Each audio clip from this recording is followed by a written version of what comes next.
did.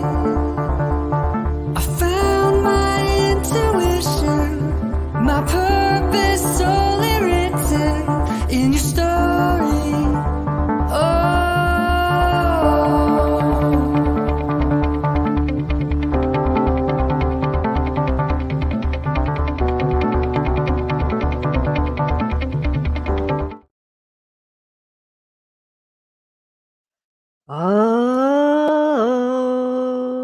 Welcome. We got one on. I know Alan was going to join. Whoever's in the audience right now and jumping on. I am One Divine. It is the One Divine podcast, and I'm super excited today to introduce dear friends, powerful healers, amazing story. And we're going to share that today. I'm going to bring them up, and then we're going to just open this sacred space. Welcome, Diane, Cantwell, and Ivor, Warren Francis. Thank you. So nice to be here. I am so happy to have you here. We got a couple on. If you're in the audience, I may not address questions. I might put them on, but we're going to tell some stories, and there's a lot of them. And I met and found Diane and Ivor from Awakening Code Radio. My friend Eric Rankin had them on as guests, and I knew immediately when I heard the story and I heard what they did and what was going on with me. I had gifted Eric Rankin. He was the first to receive these love and light altars that I designed and created with angels. And he had it on that show, and he spoke about it. And that's why I was watching too. But I was also watching these two and hearing their story. And it turned out that they were in Studio City and had just moved up to where did you move up to in the hills? I can't, I always forget the name. Lake Hughes? Lake Hughes. Lake Hughes. And then they had moved operations up by Lake Hughes. But at the time, I thought it was in Studio City, and it was no accident. They were talking about the depth of the thought form work and how it is like, and Ivor started speaking my language right away. He was talking about how it's like on the hard drive, right? And I knew that made total sense to me. Like, you can delete a hard drive. I was a photographer at the time. You can delete a camera card and the pictures will still be there until you write over with other files, right? And it made total sense. I knew that I was supposed to go to them, and I kept their information kind of in my back pocket until I was prompted to go. I'm just going to open this space in a moment, but I just wanted to share how I came to know them and work with them and the timing of it. And it is my hope too that, and this goes out there, there's probably other people who know, yeah, I'm supposed to do this. There's so much to talk about because I just recently had a session on Sunday, and we'll talk about that today. And I want to talk a little bit, just a highlight reel about the work that they did with me and how instrumental it was at the time. I was already having awakening and downloads, but how it catapulted things, how it changed the trajectory of everything with the Templars, with I met Alan Green, who was already on here as a guest.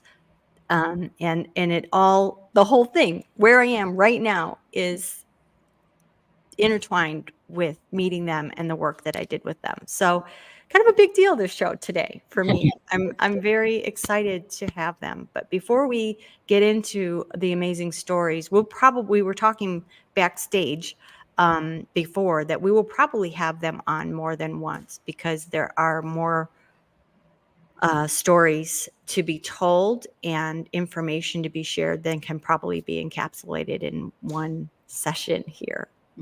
So before we totally jump in, I'm going to light a candle. One of the things I do, if it's your first ride on the One Divine Magic Carpet podcast ride, I always create a sacred container in a space and drop in and acknowledge this energy. So I'm just lighting a brand new candle today. And we are today on the 6/6 portal, which is a Mother Arc portal, which is a new moon also landing on today. So it's a very powerful, energetic day. Mhm. I know many people have been wiped out by these energies. Of course, we've got the solar. The sun is just doing its thing now to help with these ascension energies. So it's really important to keep a pristine container. And I like to make everything sacred anyway, including my name. So that's a whole other story. Let's just drop in for a moment together, whether you're here after or live. Thank you for joining in this beautiful gathering. Mother, Father, God, all of our guides, ancestors, angels who need to be here, gather around the fire, that we create a sacred space. And we are so grateful for these amazing synchronicities and interactions and this divine plan that is unfolding beyond our wildest imagination. Thank you. We call in protection, energetic protection with all of our angels around this container, that it is kept pristine and holy, and that we reach anyone who needs to be reached at this time, that we receive any messages we are supposed to receive, any facts or information that we are to share, that we are open antennas and broadcasters for that work. Thank you. Thank you. The circle is set. Thank you. Thank you. Yay. All right. Okay. Anybody that's on can comment from any platform. Tell us where you're coming in from. I am broadcasting here live. This is also an exciting day. The first One Divine podcast broadcasting live from the Mothership HQ in Mount Shasta, California. Mhm. One of the things we talked about with Diane and Ivor on Sunday was that this is an octagon, and we can get into how sacred that space is. I'll give you a little. And I've been doing some work with another on the team. I would call the Essene team, the Mother Mary team, the Family of Light team, who brought in the mother wheel in our work last week. And I was like, this is the mother wheel. Nice. So, Also the medicine wheel, don't forget. yeah, and it is. And it's 8, like the Dharma, right? The Dharma wheel too in Mhm. Buddhism. So it's really powerful. And the wheel thing has been integral to a lot of what I received. Yep. So it's been a decade since I began work. I believe maybe 11 years even. I think it was 2013. Yeah, that's when we met you. Yeah. Yep. And I had opened a shop and studio in LA. I was a photographer and an artist. And as I did so, Ivor was in this space, is the vortex. I was led to that place. He had identified the Native American power places that were there. I called it the Ventura vortex. I can always tell a vortex because when I'm going through, I'm receiving like a radio tower. I'm like, ooh, something's here, you know. And my shop, I was having massive kundalini awakening, massive information. Like I was downloading the internet. I would stay in there until 2 and 3 in the morning when my kids were at my at their father's, and recently divorced. And the amount of information that was coming in was so profound. And when I saw Diane and Ivor, and that's why I got kind of linked up with Eric Rankin and a lot of the LA crew who were doing some of the big work, some of the big awakening work. And we just found each other as we are now. It was probably 6 months I held on to your information, and I had all of a sudden, my mother had passed, who was bipolar, and there was a lot of stuff. It was kind of a relief for her and for us that tornado was ending, and we didn't have to worry about where she was and what would happen. And then all of a sudden, I had a tornado around me again of these same crazy, chaotic energies, like people in my life all of a sudden from every direction. And I knew I've got something in here that is duplicating that. That's not gone. She might be gone and situations might be gone, but now it's time. And I called, and I'll never forget, you were in the kitchen, you were plugging in a new coffee maker, and Diane's on the phone with me, and I said, got their information from Awakening Code Radio. And then I hear Ivor in the background going, it's 11:11. And it wasn't 11:11. It just was 11:11 on this coffee maker that they had put in. And I get the most angel numbers. I don't know about you guys on clocks that are wrong. So I have ones that are broken. That's fun. That's why I always like the cracks are where the light gets in, right? Funny, I forgot about that. Yeah. Yeah. And I've had that with you, Ivor, in particular, many times, like when we end up connecting, it's 11:11. So I went to them, and my first session, it just blew my mind. And I'm actually wearing a short, chunky necklace, like I used to a lot. Now I wear a lot more longer ones or whatever. And some of that started shifting after my Thoughtform Healing session with them, because my first Thoughtform Healing session was about, I had been in the French Revolution, and I got... And I remember I don't know if you've ever heard the other part of this story, because I'm going to tell it. I had this, it was like metal rings, kind of this chunky necklace, and it was all rings, and it was silver, and I would wear it a lot. I really liked it. And as soon as I walked into the room, I said, I'm getting to take this off. And Ivor pipes up and says, you're protecting your neck. You're protecting your neck, because he already was getting the information, because we were about to begin in session. And I had always been a little obsessed with the French Revolution when I was a child, and reading Tale of Two Cities and all of that. And my biggest thing was like, what could happen in a society that would turn regular good people into carrying heads on sticks? Yeah. And everything that he said, I was crying during the session as he was naming, this may present itself as you don't like big crowds, check. You might have authority issues, disdain for the oligarchy, all of this stuff. He was like, nailed it, all of it, explained all of it. And this is my first thought for it. My first one. I'm like crying out of the corner. And I'll let them explain like how many thought forms and why, but I just had another session that we're going to talk about on Sunday. And I was telling them in the back room that it's been 3 years since I did work with them on this deeper level. And I had forgotten how big this work is.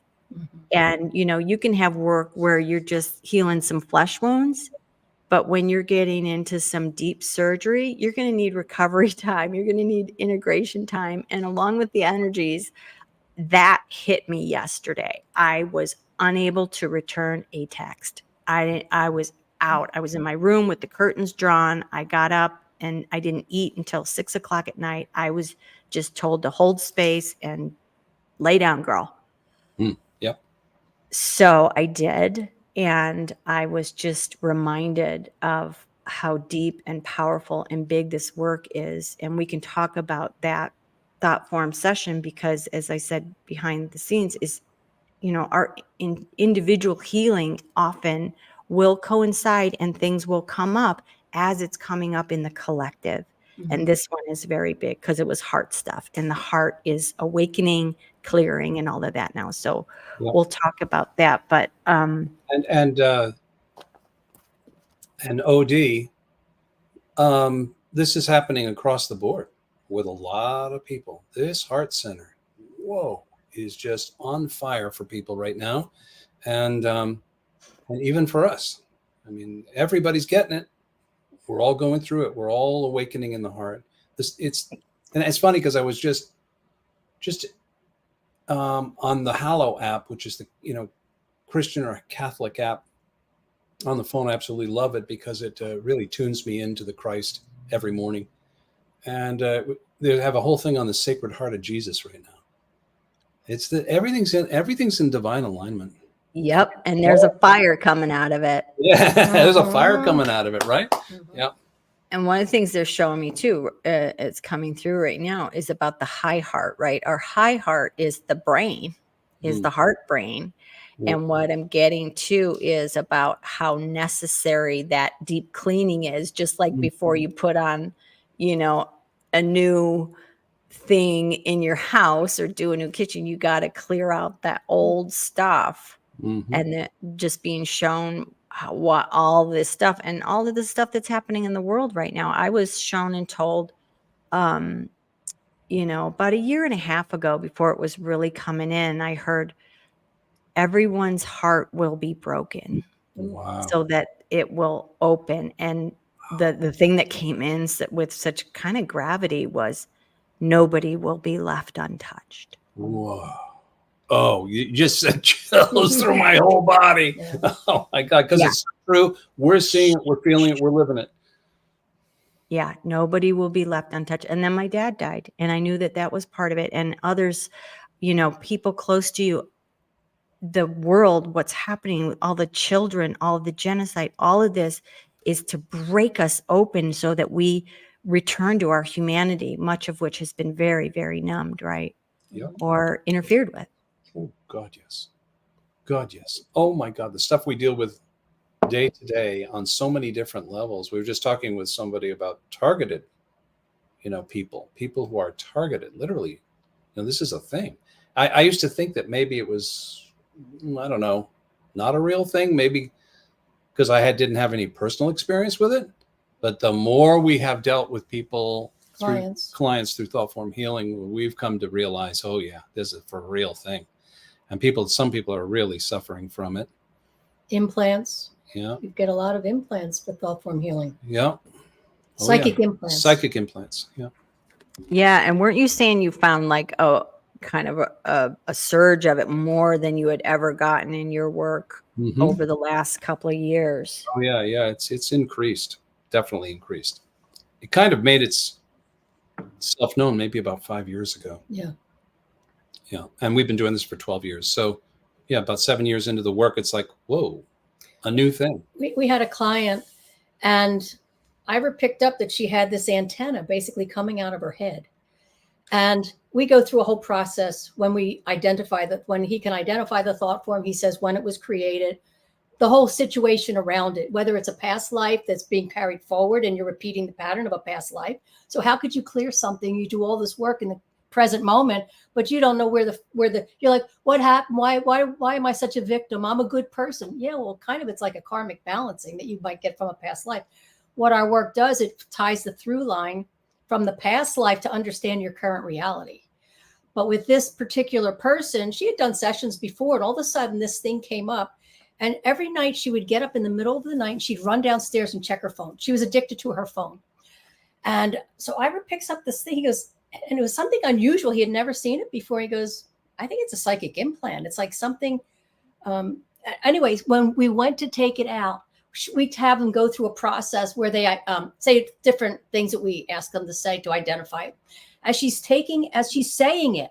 Now, she's done sessions before. She literally was slurring her words as if she could feel it. And it was like she couldn't even say the words to release it. It was so deep implanted in her. Yes, it was really very different. Yes. Very different. That's the first one we ever encountered. Right. It's like you were really, something was really attached deep into the psyche. Yeah. We were really floored by it. And then we could see clearly that it was attached to her cell phone. So very interesting. And the recommendation was no cell phone at night. Turn it off. Put it downstairs. Turn off your energy. And turn off your modems. Turn off your.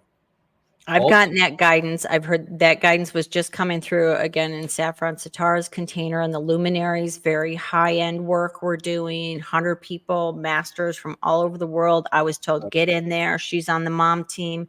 And that was coming through one of her last things too. And I got that warning even when I was in Egypt too. Put down your phone, get it away, or I'll go out in the woods and not do it. So, anything in excess. And I just want to caveat this entire conversation that we're starting to enter into.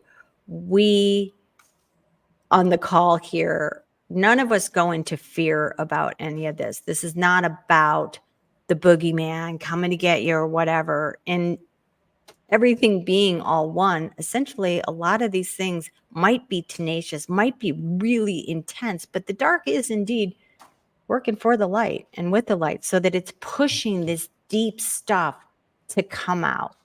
Yeah. And that's where I came back to Diane and Ivor and was guided to do some deeper work, because I was having some interference and some distortion in my field, and it was time. And I always say it's like a loose tooth, like it's coming up anyway, Mm-hmm. and it's getting loose. It's in my field, and then you just need a good dentist to help get that all out, And I had a dream the night before, on Saturday night, before I did my session with them. And I believe it was this thought form who knew it was about to be evicted. I literally was like a guy, an addict, saying in the house, which the thought form ended up being during this time period that I was in this house in Chicago, my house and my marriage. And it said, I'm not going to go. You can't, I'm going to pull some, in my dream, it was like he was going to pull some legal stunt, that you can't get the tenant out. Mm. But what I realized after I did the work, I'm like, oh, this was the thought form going, I'm not going to go. Mhm. Yep. Yep. And was that one a thought form entity? That was the one that was sentient. The sentient entity. Yeah. So, when That was like 13 years. That's right. Period of 13 years. And in other words, sentient entities form in a couple of ways, really. It's essentially two different ways. Intense trauma, which can create it quickly, which is very much like the masters of the Tibetan tulpas, the magicians. Around the time of Padmasambhava, about 800 AD, when the Tibetan Book of the Dead was written, they talk about these tulkas.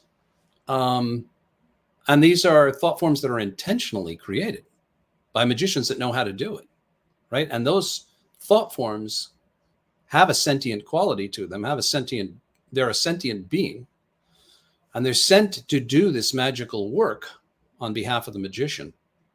But what we don't realize is that we're doing this without being conscious of it when we have an intense trauma in our lives, or we have incessant, intense negative thinking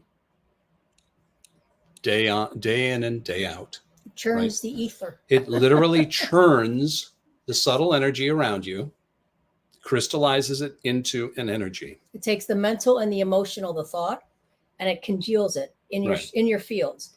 And what Ivor's gift is that came after all this work, and he's able to see that in the auric field of a person. He goes into a state of hypnosis, a light state of meditative state, and he has the ability to actually peer into your auric field and identify the thought form, when it was created, what the thoughts were around it. It nails it. These thoughts and the mental and emotional energy form a structure, a symbol, just like dream symbols.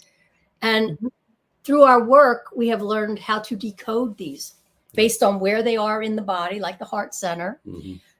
So and the color, the emotional color. So it tells a story. And Ivor's really good at decoding the stories and helping the person identify when the trauma took place. And they might have known they had a trauma. And a lot of times they go, oh yeah, but I worked on that. It's gone. You might think it's gone. You might strip the emotion out of it. You might not feel it anymore, but it's still coloring your world. It's like looking through rose-colored glasses and you see everything through this kaleidoscope of this past experience. And that's what I was saying about past lives. They can come from a past life, get downloaded, and you have no idea, why is this happening to me? Why am I running this program over and over? Right. So one of the things you can use kind of to understand that kind of a situation in your life is something that doesn't make sense. How many times have you had a situation in your life and you go, this just does not make any sense? I didn't create this. I didn't prepare for this. Like a repeat pattern of abandonment or betrayal. Like, well, I'm a good person. Why is this happening to me? Yeah. And so you have this energy of like, wow, what is this going on in my life? And a lot of times that's either going to be a karmic push from the past, something coming from the past to work itself out, and it comes and it makes itself known, and can show up in a dramatic way, right? Sometimes a shocking way in your life, and that it can either be karma, or it can be a life lesson that's coming in to be worked on. But whatever it is, if you incessantly think about these thoughts, if you obsess over these things, you can literally churn the ether, the subtle energy around your body, and create a structure and breathe life into it. And that's what we call a sentient thought form entity. It's not from the outside, it's self-created. I think that was one of the big surprises for me, awakening to this work, is that most demons that we're worried about, scared of, are self-created. I always say the call's coming from inside the house. That's it. That's it, OD. Well, I want to give an example, an illustration exactly of what Diane was talking about in terms of the metaphor. And I teach this in my teachings about signs, symbols, and synchronicity. Spirit speaks in metaphor. Yeah. And this is why I totally understand this work, and it's so spot on. But when one of the thought forms I had released years ago, aside from assisting in my awakening and making sense of some of the stuff I was getting, it was also, was fresh off of ending my family and 20 years of relationship and marriage. And that's traumatic, but he saw a knife in my back, and he said, I don't know if you remember this, but he also identified, like Diane said, what color is it? It's a kitchen knife, he said.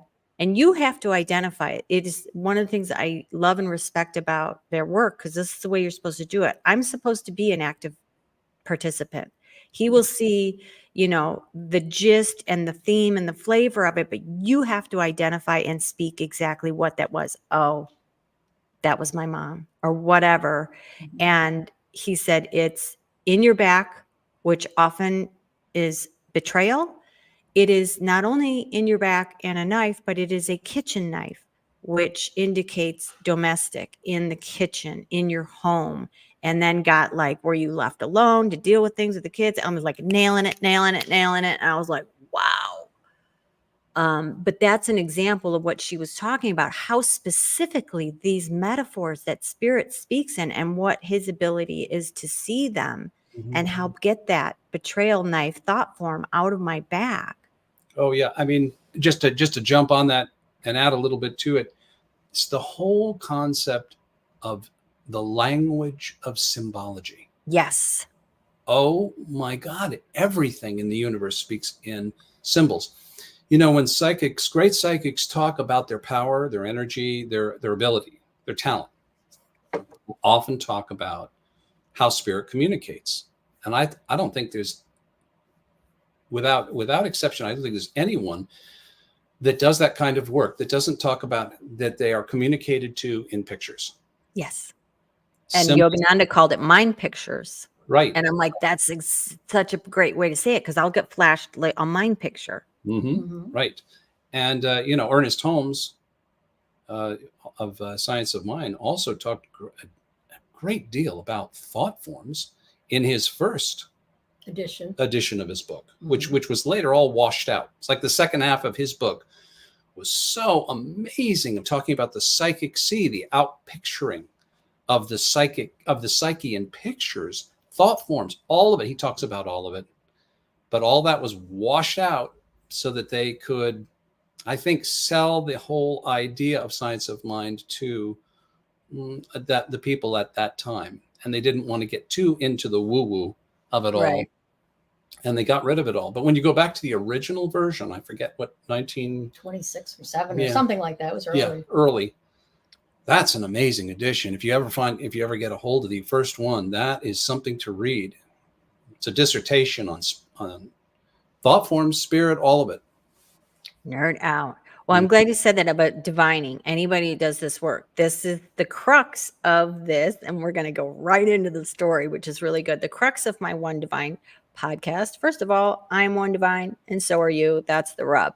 We're all divine, and the ways, the modalities that people divine.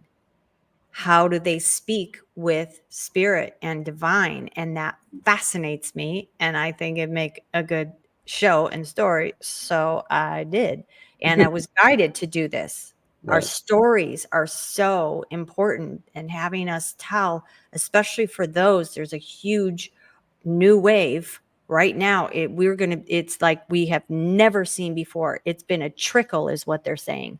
It has been a trickle of awakening compared to what is coming.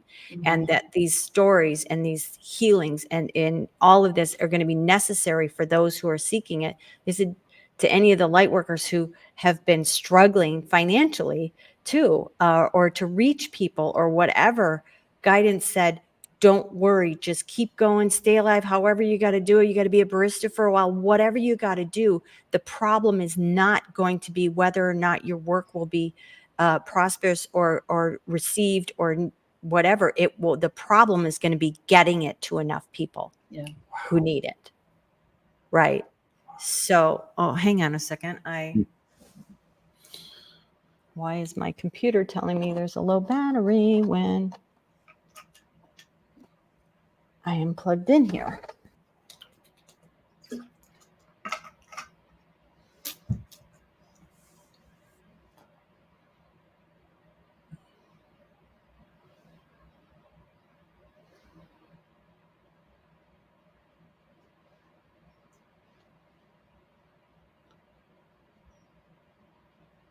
Very interesting.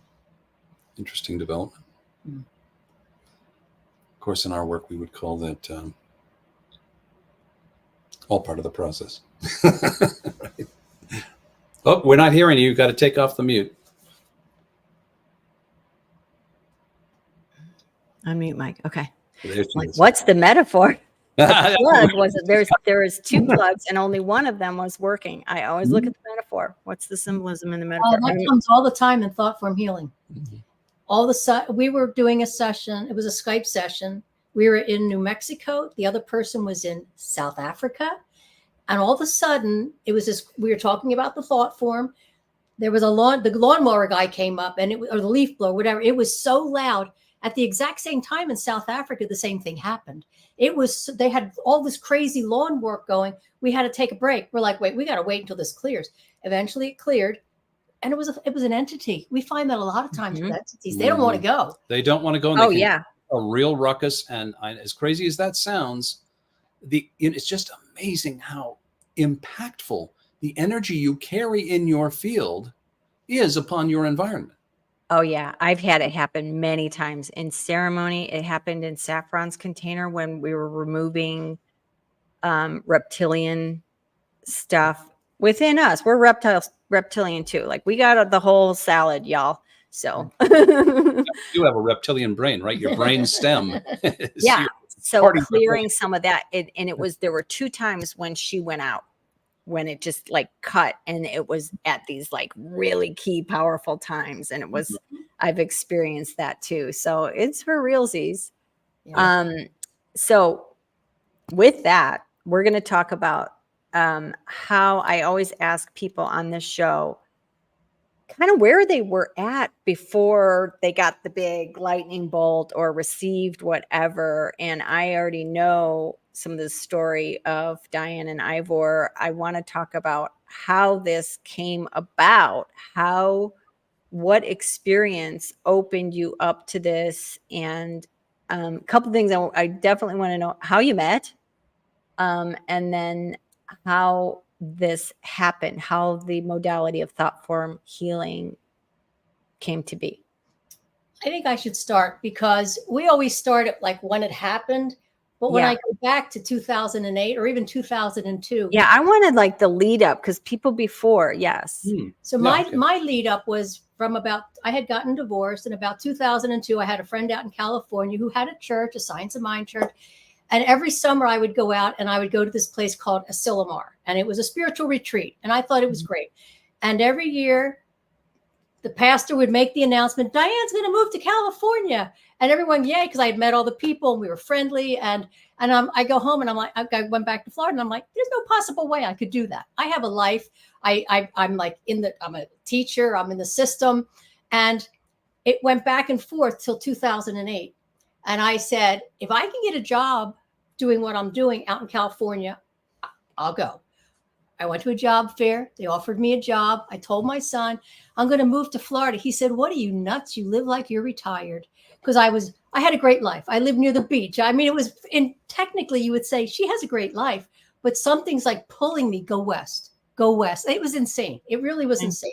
I And I got in my How old were you when that happened? I was a little older. It I didn't was make 40 sense. before I moved to California. I was like in my 50s. It was made absolutely no sense. I got in my car with my son. We drove cross country. I knew a couple, I knew the people from the church. I get an apartment. I go to the church and I'm a singer. So I immediately sang at the choir. Well, who's playing guitar in the choir? Ivor Francis. Well, I'm in the band. In the band. We Yeah, the support band. the choir. And So we knew each other for like 5 years before any of this happened. Oh, wow. I didn't realize it was that long. And we would always do an opening prayer before the service. And I remember walking out of one of the rooms and Ivor standing there talking to this older woman. And I'm walking past and we were just like barely knew each other at this point. I hear him say something about numerology or tarot. And I literally go like this, what are you talking about? Literally butt into their conversation. And it turns out that he was very much into astrology and tarot and numerology, which is exactly what my father was into when I was in my early 20s. So it was kind of like I mean, I'm curious always about that too. Like, was your family, was it in your field or yeah? So we've started every once in a while, we would go out to lunch. I'd cry in my soup because I had so many thought forms, but I didn't know it. I was so emotional my entire life. And then Ivor starts reading my chart. We would go out to lunch and he'd read my chart. And 6 months later, I'd cry in my soup and he'd do me, it's like one of those kinds of things. And then I was studying as a practitioner in the science of mind to prayers, like to do prayers. At the same time, I wanted to do hypnosis. I wanted to go to the Hypnosis Motivation Institute in Tarzan, I think it was. And my minister was so against it. No, you can't do that. And I wanted to prove to myself that hypnosis could be part of a spiritual healing. That if you take the subconscious deep enough, you're more open and receptive to the prayer. That was my philosophy. And I think it's true because when I heard that as part of your modality that it mixed together, it made perfect sense to me to get us out of our own way. Yes. You know. Then I'll let Ivor tell his part of the story because this is when he started having all these health issues. So he knew because we were friends, he knew that I was studying prayer, hypnosis, and well, I'll make a long story short because there's so many other great things to talk about. But I discovered I had advanced Lyme's disease. And it was thanks to an incredible researcher from Canada who was on George Nuri's show talking, what is that, Coast to Coast? And it had to be 2011. Yeah, back in 2011. And this researcher is talking about, hey, if you have all these strange symptoms, well, I did. Nobody knew what was wrong, right? I was a mess. And I'm sleeping way too much. And I couldn't stop it. And I'm starting to turn numb in my face and hands and everything. It was just getting out of control. So at that point, I called that researcher. I called the show and then I got his number, called the researcher. We talked for an hour. And he said, you're going to have to go to Mexico to get this special antibiotic that they don't even have in the United States. And you're going to have to take it for a year. And I'm thinking to myself, I've never had good results with medical. I have to find another way. So I went to my dentist, who happens to be a holistic dentist in Glendale, California. And he said, yeah.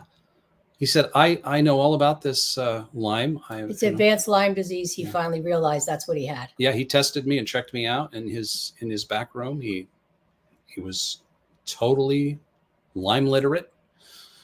And he had studied with one of the great healers of Lyme, Dietrich Klinghardt, Dr. Dietrich Klinghardt from Germany. So I was just like, can you believe it? He's my dentist, right? I mean, so So he puts me on all these supplements. I start on the path, the holistic path. And then I went and did Donna Gates' Body Ecology, which is about cleaning up your diet and really, cleaning out your biome, right?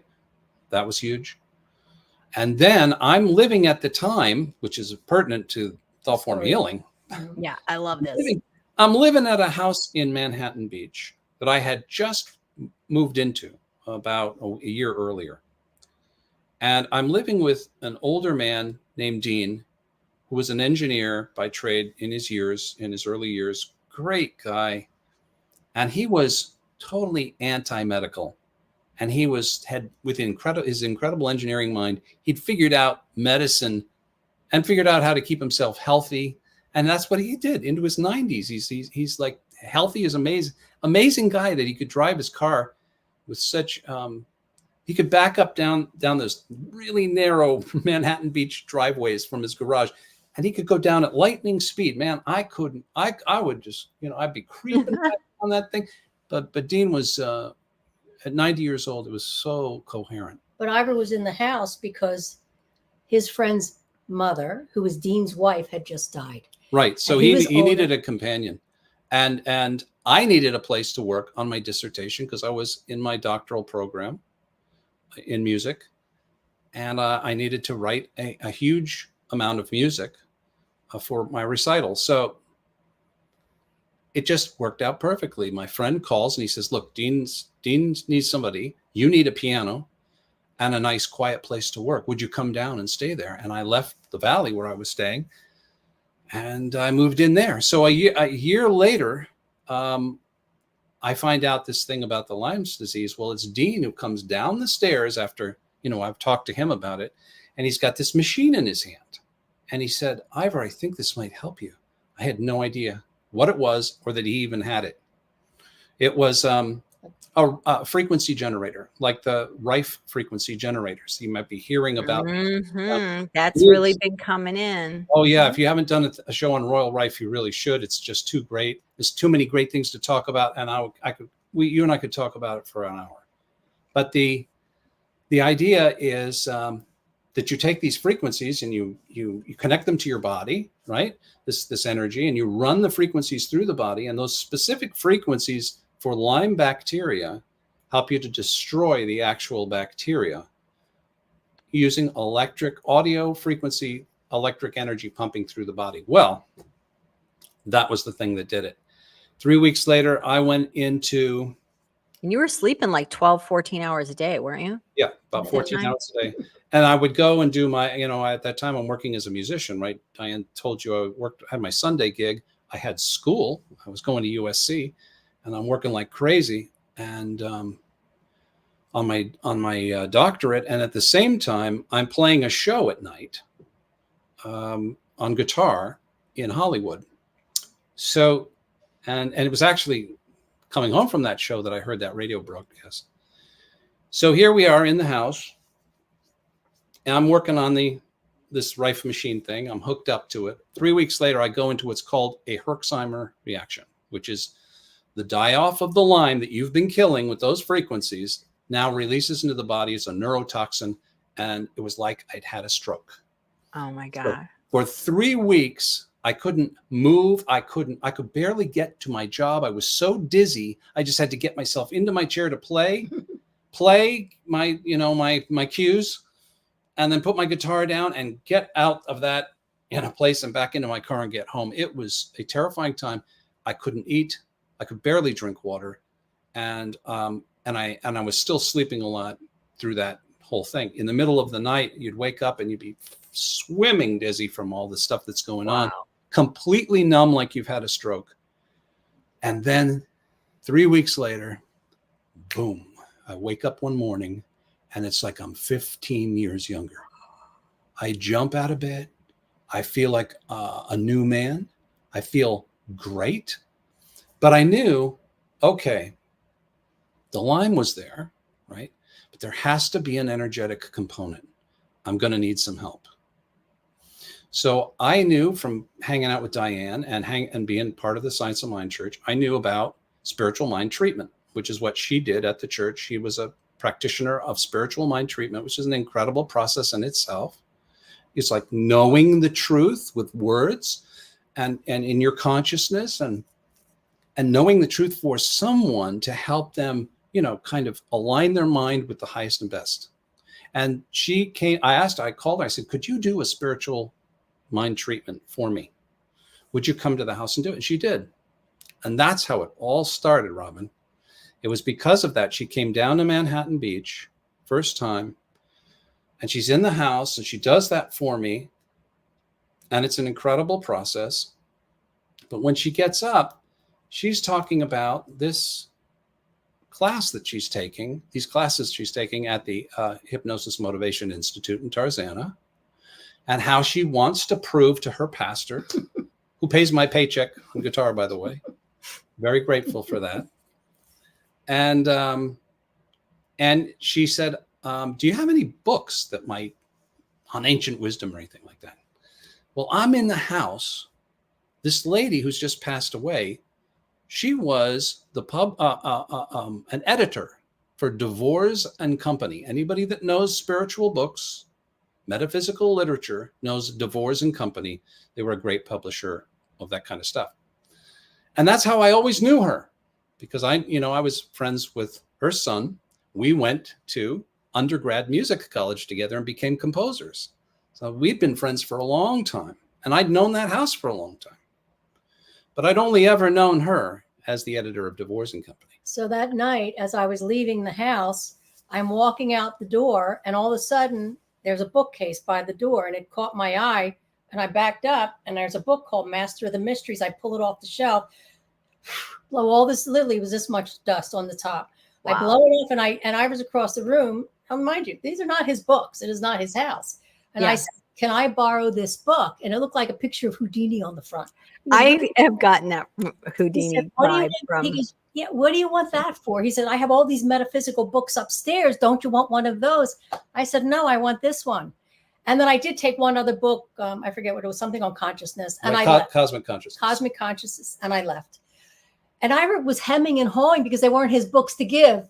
But he kind of said, all right, I'll tell Dean. I'll tell Dean later. So I go home 3 weeks later. I didn't have a chance to read. I was so busy. They stayed on my bookcase over my bed. 3 weeks later, all of a sudden I wake up at 3 a.m, from 3 to 5 out of the dead sleep. And I'm sitting in the living room going, what the heck do people do that wake up in the middle of the night? It had never happened to me. Ivor, as my friend at that point, he calls me the next day at 10 a.m. I'm at school. He said, sit down. Something happened last night. He said, I had this experience, and he was hemming and hawing. And he said, at 3 a.m, I was awakened. And I said, 3 a.m, till what time? I was awakened at 3 a.m. He said, till 5. I said, me too. What happened? Tell me everything. And he said, I woke up at 3 a.m. I thought I left the lights on in the room. So because, when you wake up and the lights are on. And he said, but at the bottom of my bed, there was a big ball of gold light. And he was a meditator for 30 years with the Self-Realization Fellowship. So he tuned in, and all of a sudden he hears this voice. Good evening. My name is Manly Palmer Hall. Take out a pencil and paper and write down everything I'm about to tell you. He goes, Manly Palmer. Right. And then I said, what did you say his name was? He said, Manly Palmer Hall. I said, hold on. And I ran and I got the book. And I said, oh my God, Ivor, the book I took that night, it's a biography of Manly Palmer Hall. And he said, what? So I said, tell me everything. So he told me this whole story about what Manly said. He came in and it took him like 2 hours. I have massive energy. Oh yeah. I just got chills. I have to talk more about that. I have to talk more about that from so many angles.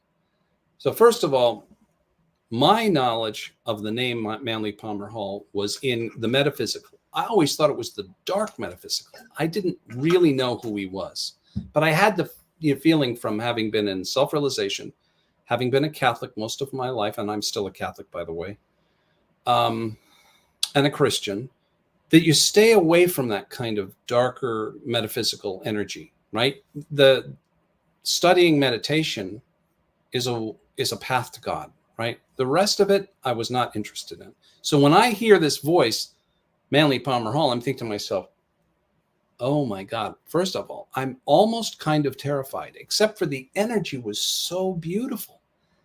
I was like an angel. And I'm thinking, okay, just relax. You know this vibration. This is good stuff. Just let it come through. And I did. And I grabbed I always keep a pad of paper. There's no rush on time. I just want to let you know that. I don't want you to Oh. feel like you have to rush the story out. We can go 15, 20 over, we're okay. This is a podcast. We want to tell this story right because it's fascinating. Well, thank you. Thank you, OD. So as I grabbed my pad, I grabbed my pen, and I had a little flashlight, and I'm in the dark here, and this beautiful ball of light, by the way, not scintillating, not moving, just hovering and dead still. And it's like over the carpet at the foot of the bed in the middle of the room. And it's providing enough light that I can see myself, right? I can see myself. Wow. And then I take down this information, which turned out to be 6 pages of legal pad, turned out to be this pretty much the same exact invocation that Diane says in the beginning of every single Thoughtform session. Wow. What he wanted to communicate was, you had better, if you're going to talk to spirit, and you're going to talk to spirit, by the way, you had better protect yourself. Mm-hmm. Yeah. And you have got to invoke the light 3 times and banish the darkness 3 times. And that's essentially what this does. We set sacred space before every session. Right. So here I am talking to someone. That's my instruction too. They're like, yeah, make it short up. Yeah. There you go. So I'm talking to someone that I'm a little reticent to talk to in the beginning because I'm not sure who he really is. But I get that beautiful feeling. He's so eloquent. This voice is so eloquent. The language is beautiful. And it's so coherent. It's like I don't have to fight for it. And let's not forget, I've just gone through this massive clearing of the Lyme's disease. I'm like as clear as can be. I'm on this diet that's completely got me cleaned out and clear. I'm drinking water and taking all these supplements and eating this clean, super clean food. I had been prepared. I had been prepared. That whole Lyme disease, that whole terrifying experience was about preparation, body, mind, and consciousness. And there's so much to say about that. But let's get back to what happens. So at the end of that channeling session, he literally says to me, as clear as day, in the morning, I want you to call Diane and tell her what we've talked about. Tell her exactly what's happened. And I'm going, did you really say that? And then I'm thinking to myself, are you kidding? If I tell her that, I'll lose my job at the church. They'll think I'm, possessed and woo-woo and nuts. And I can't tell her I hear voices in the middle of the night. I mean, I like Diane. She's a lovely, lovely lady. I'm not telling her that. Maybe I'll marry her someday. That's pretty funny. So we go back and forth. He says, tell her. I'm saying, I can't do it. I can't do it. And basically it was like, I finally acquiesce. I finally realize he's not going anywhere until I agree to this. All right, Manly, you got it. I'll tell her in the morning. Lights out. That was the thing that he was so adamant about. Isn't that amazing? So why? Well, when I call her in the morning and I'm terrified to tell her this story, and what is it that was prepared? We were both up from 3 to 5 in the morning. She was already ready for the information because she doesn't get up at that in the hour of the morning. The way had been made. And she took the book. She's like, oh, this guy?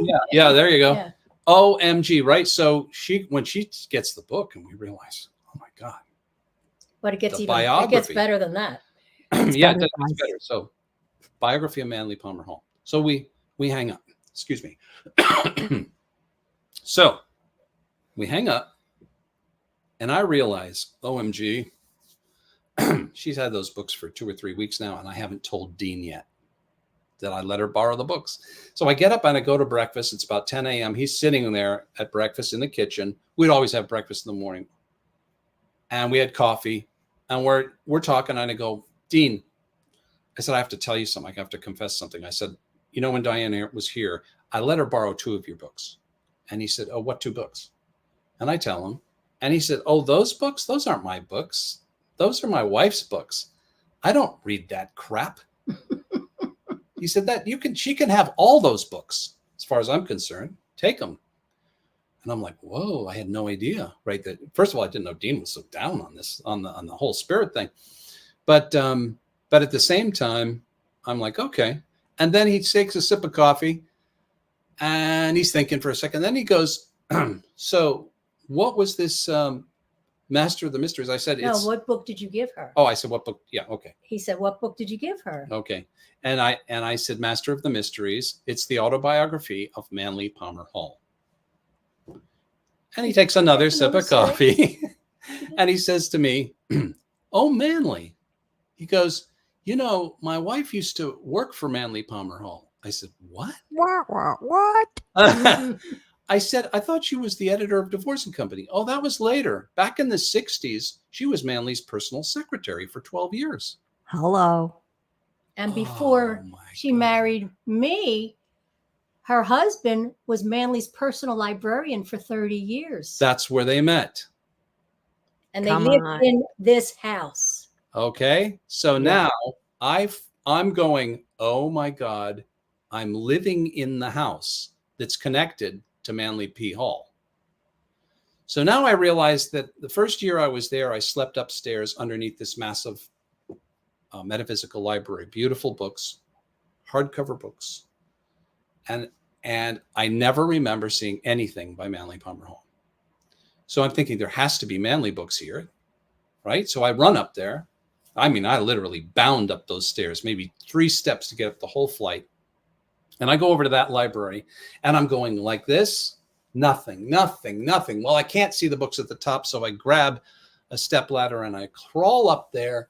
And the top one is jammed up against the ceiling, all Manly Palmer Hall titles. Wow. I don't think I ever heard that part. You start pulling them off and opening them up, and they're signed to his librarian, and some of them are signed to his personal assistant from Manly Palmer Hall. And some of them are proofs, pre-published books. Oh, wow. It's a treasure trove of mystical memorabilia. So I want to interject just about Manly Palmer Hall, which I wasn't aware of Manly Palmer Hall until I started working with Ivor and Diane. And then he started coming through to me too. And this happens.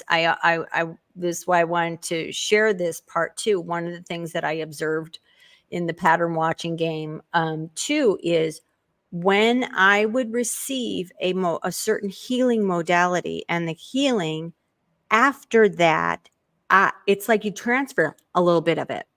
Mm-hmm. I would start seeing a little bit more and get that modality a little. And also those who follow, I know David Wooden's on here, and hello, Jeff and Linnell. But a lot of our tribe, our spirit science tribe, we are, merging those together, and we know about quantum entanglement, and the soul groups, the oversoul groups work through quantum entanglement. You're like, might be a fragment of this. Mm-hmm.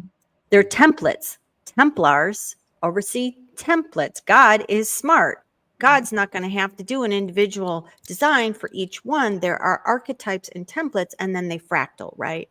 Oh. So knowing that, I know that we are part of a soul family and soul group that are quantum entangled. And then when you reattach and remerge with pieces from that soul group, you are made more whole. That's part of what the whole one is. And when one dropped in, as I call it, it was a walk-in. It's not a foreign walk-in. It's a walk-in of me.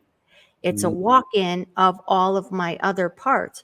Anybody can call me Robin. It doesn't bother me. I'm like, that's not my name anymore. I'm Robin. I'm still Robin, but I'm so much. When it happened, it was such a massive shift that Robin did not even feel like my clothes didn't feel like wearing those old clothes. So why I'm saying that is it was so powerful that Manly started coming through, and I would get I was guided to get the Secrets of All Ages book, and I want to get like the big grand one. He was really into the artistic, beautiful printing. It was a big deal. And also marketing magic, really smart. When he first printed that book, which was a piece of art, not just a piece of wisdom and knowledge, but he pre-sold it. Mhm. He pre-sold, and everything was letterpress. I mean, I'm a fan. I'm big in the printing. My only tattoo is letterpress. That's one. Wow. And it's I went through the process as an apprentice working with a printer, and he was into that. And I would be guided to that book. So that book, it cost so much per piece to do, and he pre-sold it. It was like $70 back around the turn of the century, which is a lot of money. A lot of Yeah. money. But he would guide me to do divination style. Just go to the secret and just open it. And there Mhm. would be some piece of information that I needed Mhm. to know, right, for that time. But I just want to Mhm. interject that about Manly Palmer Hall, like how many layers to that soul, to that being was like massive. And he's come through to me, and what a teacher and a guide Yes. he is. Yep. And to all those who are, might have something, may not have something good to say about him. I understand. But he was a philosopher, a researcher, and an amazing interpreter, synthesizer of ancient wisdom. And we owe a lot to understanding the past, metaphysics of the past, and ancient wisdom to Manly P. Hall. So whether you see that as educating you as to about the dark side, or whether you see that as enlightenment, it doesn't really matter. Where I'm concerned with Manly P. Hall, he was my teacher for 18 months, among others. Among others. Like I always say, it's like a revolving door. The ones come in that need to give you something. That was right. And I should probably say at that point, after I found out that that I was in the house of Manly Palmer Hall and I found all the books, later that week, I was in the recording studio, because I'm still just a musician at this time, right? I could not fathom the idea of healing work. Helping other people, terrifying idea. What, that kind of responsibility? Never in a million years.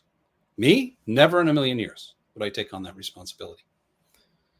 So I'm in the studio. Diane had agreed to come in, when we're just still friends and musical friends at that, to come in to do a vocal on something I was working on. So she came into the studio. What was that evening after we finished that session that I had that tablet in my bag.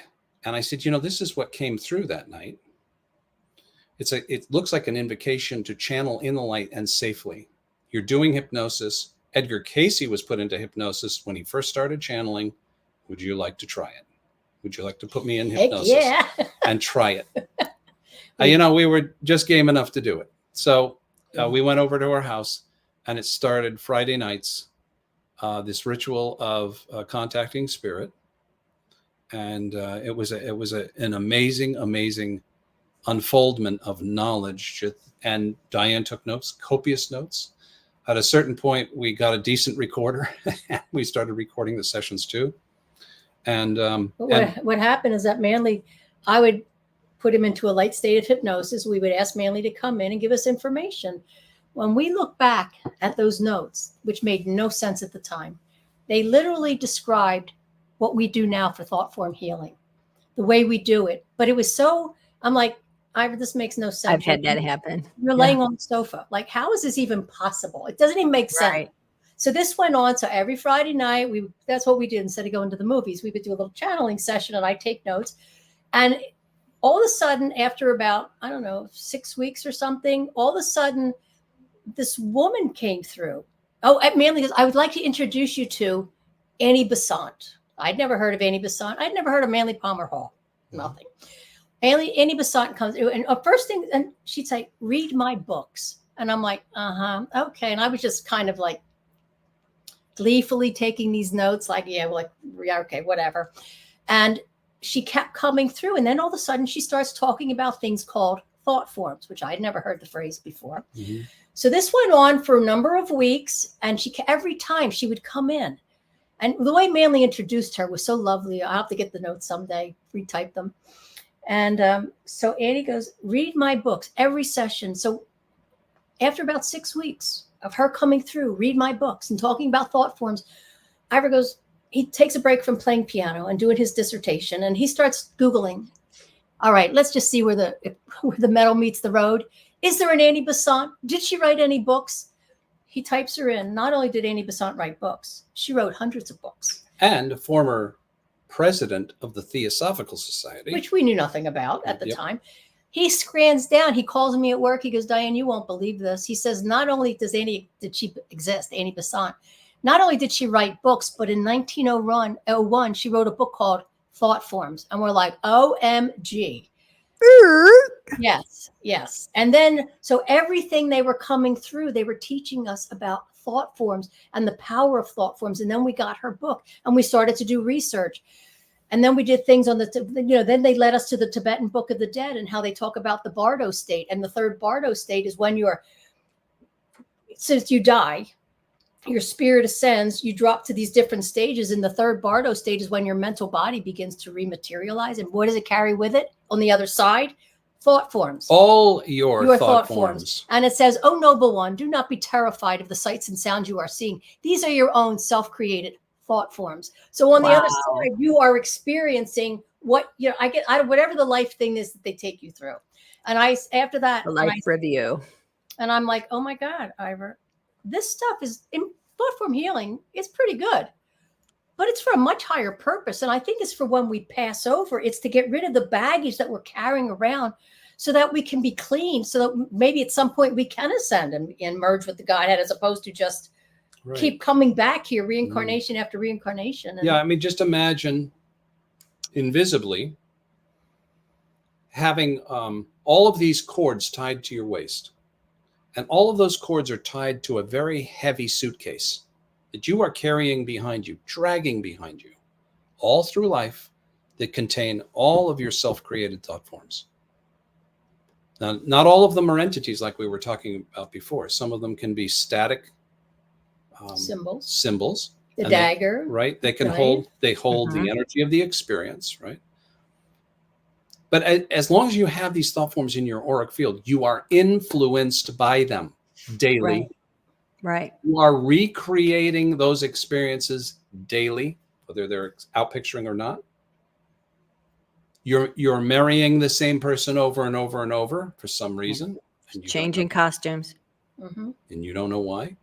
Mm-hmm. So what if you could cut the cords on all of those bags you've been dragging with you? That's what Thoughtform Healing is all about. And that's what came to us. And we finally made the leap to help others with this scary prospect. But I had such a profound experience that we had no choice but to do this publicly. Well, this is what changed. I know the no choice thing. I think I do. I'm like, oh, okay. This is what enrolled us into the service. So I was at the Hypnosis Motivation Institute doing my hypnosis, and they had to do a speech class. And the teacher, the very first night, gave us a prompt. Did you ever have one of those days? And I'm thinking, oh, did I ever have one of those days? Oh, yeah, January 24th, 1974, at 12:45 p.m., I was a world-class gymnast. And in a split second, I fell from the uneven parallel bars. I crushed my 11th and 12th thoracic vertebrae. And in a split second, I was a great gymnast. I was fearless. And all of a sudden, I have a broken back. I'm laying on the ground with my knees over my head, crushed. And all of a sudden, I thought what my mother's line was, you're a nothing and a nobody. And I thought, oh my God, I had been such an athlete. And now all of a sudden, after this whole experience had unfolded of my whole tragic, what happened with my back, 2 years to recover. They said I was a walking miracle. You never should have walked out. They could never understand why I wasn't paralyzed from the neck down. And I forgot about that. so as I'm in this hypnosis speech class, I was the last one to go up and give my speech. And at the time, my left foot starts to hurt. I didn't do anything to my left foot. I'm just thinking of what I'm going to say because I have to give like a 3-minute speech on this moment in time. And as I hobble up to the stage in such agony, and I start saying, this is the day, and I talk about my accident and what happened, I was crying by the time I got into the hallway because by this point, Ivor and I had been practicing with the thought forms on each other. He'd been releasing my thought forms. I call him from the hallway. I couldn't even get down. It was an agony, as if someone took a sledgehammer and smashed my left foot. I'm like, this makes no sense. I didn't do anything to it. I call him on the phone from the parking lot, and he says, Diane, you have a thought form. It's a thought form in your left foot. This Go is home. like my dream. It comes up first. It's ready Yes. to go. So it starts the loose tooth. So Right. We call that pre-causation, by the way. So I hobbled to It's my a thing. car. It's happened every session with them, by the way. And I know it's time to call. I'm like, oh, I got one coming up. Yeah, people will know. Anyway, so I hobble, I get home. Now, at this point, Ivor and I had always been meeting in person, but he was in Manhattan Beach. I was in Studio City at the time. I was in such agony, and it was a long distance. He couldn't just drive over to where I was. And she was crying. I was in agony. I was in agony. So I said, get home, call me immediately. When she gets home, she calls, and that's when I go into session, and we realize that we can do it over the phone. Amazing. This was a huge, which is what we just did. Right. No And now distance. we do There's no time. every continent except for Antarctica. We have done a thought form session on this planet. Yeah. It's So amazing. it's amazing. Yeah, it's amazing because you talked about it. Spooky action at a distance. It's all non-local, all non-time. Yep. You're working through that field. This is what we were taught through all of this work. And yes, we were taught by metaphysicians. We were taught by theosophists. We were taught by Edgar Cayce. Who came through in these channeling sessions. Yeah. For He also 18 comes months. through. Totally on the team. Right. We had an immersion for 18 months, and it was the most spectacular time of my life, without a doubt. And I think Diane would say the same, because it was so guided and so intensely connected. And every little piece of information that came through every day was shown to us, and it materialized. Now, I have to say that wonderful 18-month honeymoon had to end. And they told us in the very beginning. Because the intensity, too. It's like you can't sustain that. They said, this will end, and you will just be doing the work. And that's exactly what happened. Go ahead, kid.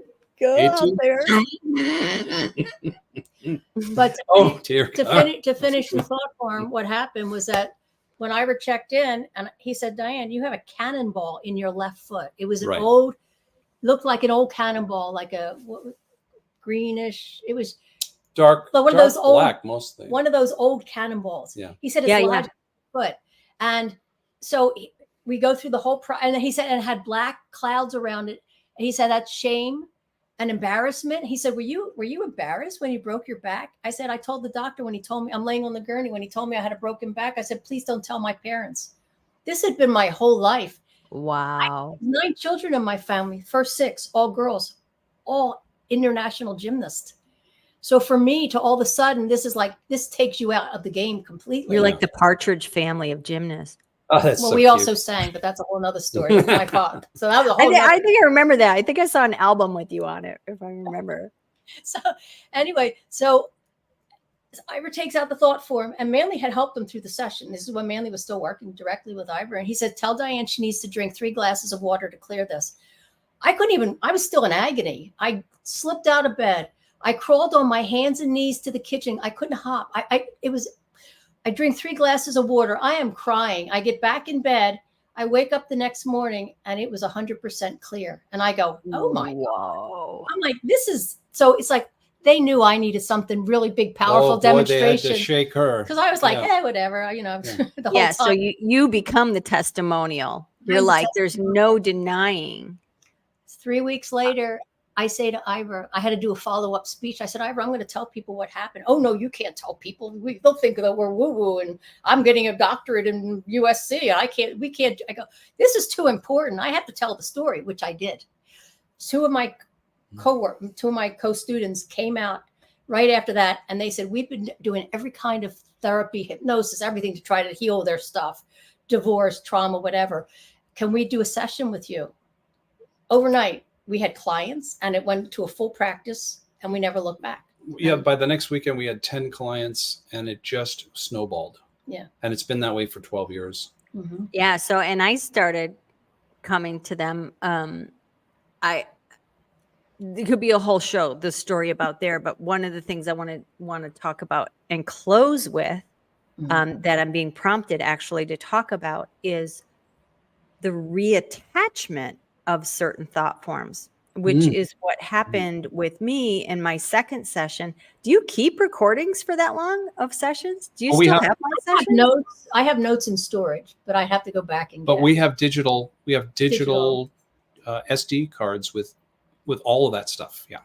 Because I'd love to hear those first two sessions, especially the first two were so instrumental and pivotal into everything that I was catapulted into after and opened up, and why I wanted to bring up the importance of, again, spirit science. When you remove something, rocks or something, from a water glass, it creates a vacuum and creates space and pulls in new, right? So having these things removed allows for the new energy to come in, and creates a chalice and a vacuum in a place.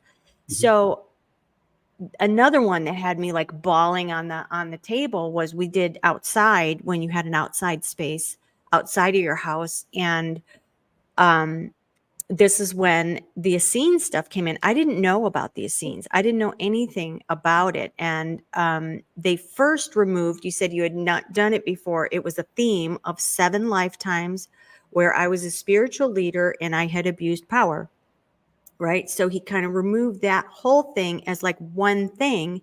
And then as soon as that was removed, you're like, wait a minute, I got one coming in. Sometimes this happens where a thought form needs to be reattached.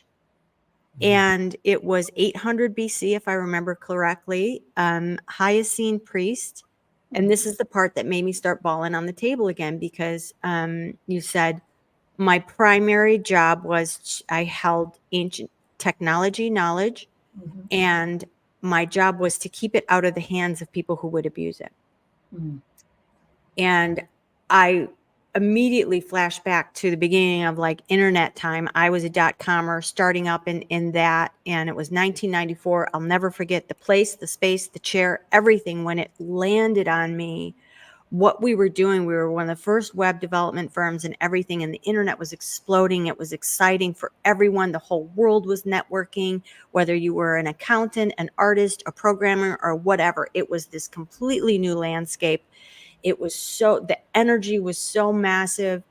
And I was sitting there and I thought, this could either save the world or it's going to end it.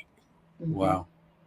And when you said that, that flashed back at me again, because it was like repeat of that. And you reattached the thought form of that technology, knowledge, lifetime. And now I walked away with going like, I don't know what that means. Like, I know how the stars and stuff work, or that technology or whatever. And then in the post, like probably 2 weeks, it started. And this is where I started receiving the massive downloads, the teams, I'm like, oh my God, I know this. Yep. Quantum physics, vacuum mechanics, Einstein came in, like all of and it's ascension technology, essentially, and how things work. And I asked, I was like, why do I need to know this? I'm a single mom. I've always been tech savvy. I mean, it's from lifetimes. I'm artist and tech, both mixed, never separated for me. And I immediately got an answer, and they said, you need to understand how all of this works, how the torus works, how all of these organic systems work, so that you can create systems that work like nature. Right. And that made total sense to me. And then I was like, this is 14 or something at that point. And I kept thinking I had Einstein. I call it the Einstein downloads. all this stuff. He's telling me about Niels Bohr and if he had done this and it was part of the unified field theory and blah, blah, blah. And then I got, I'm thinking, I'm in my kitchen. I'm like, okay, what am I going to meet? Like a quantum physicist at a party and go, hey, I got a couple things maybe might help. I don't know. I was laughing. I'm in my kitchen. I remember I was cooking for my kids and I was just like, where's this going?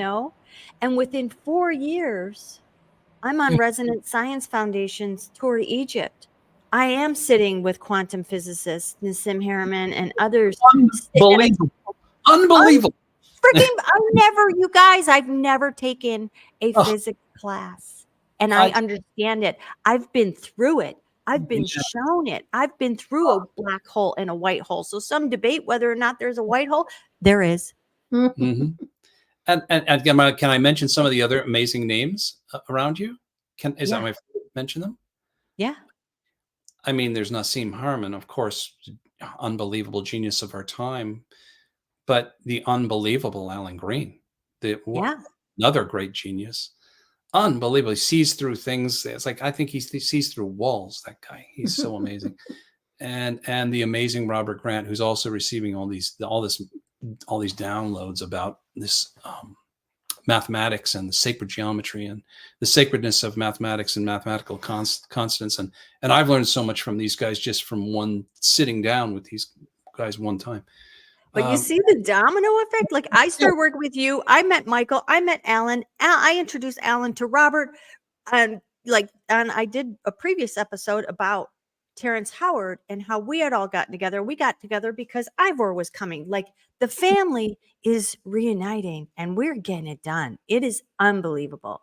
It's unbelievable. And to see you sitting there among these incredible minds of mathematics and science, it's like, wow, Robin. Unbelievable, Robin.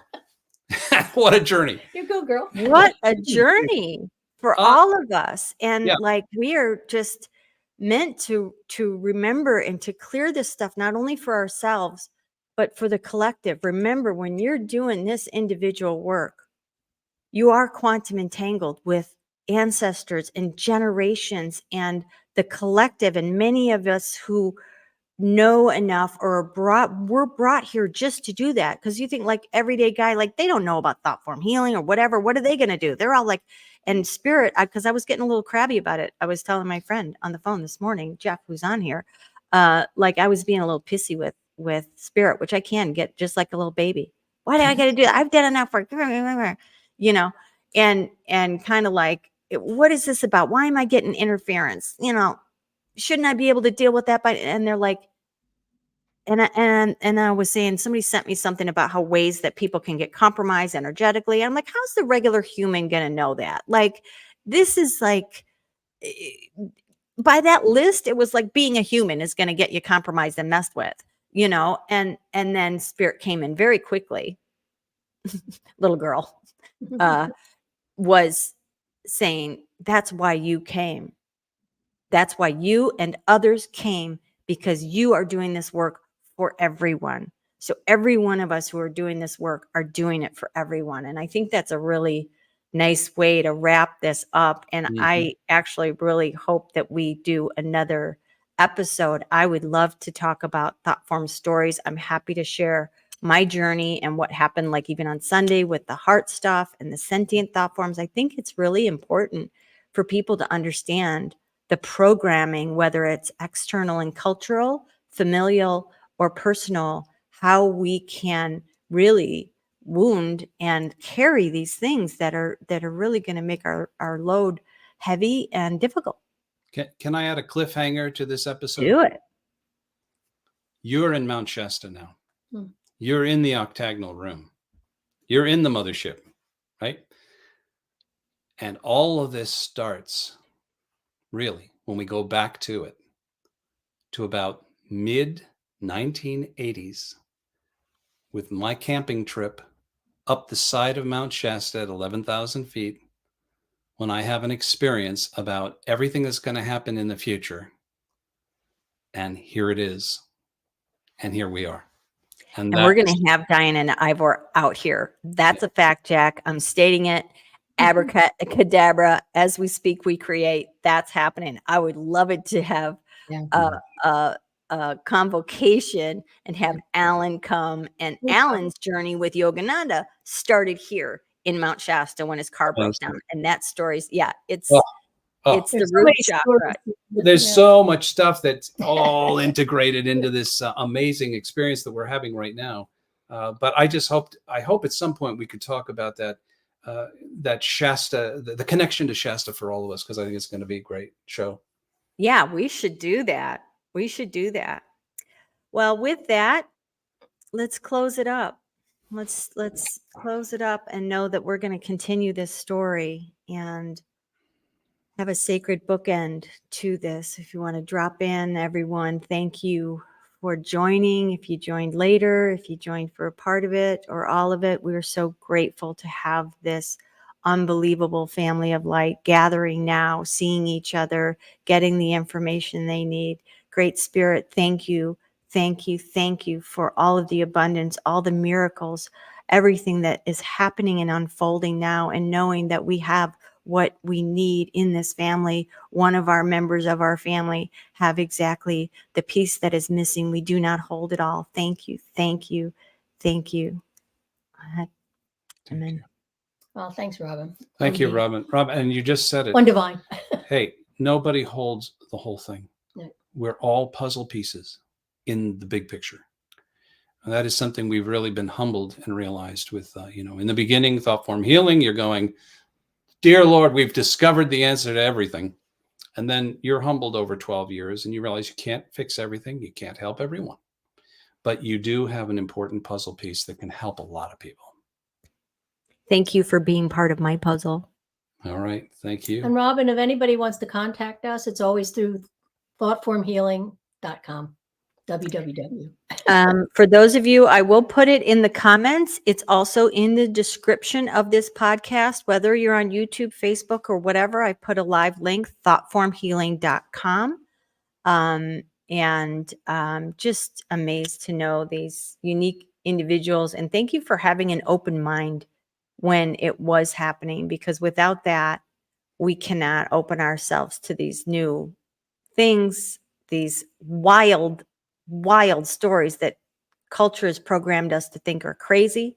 Mhm. So keep on trucking. Thank you so much. Thank you. Thank you, One Appreciate it. Divine. Thank you. We love you.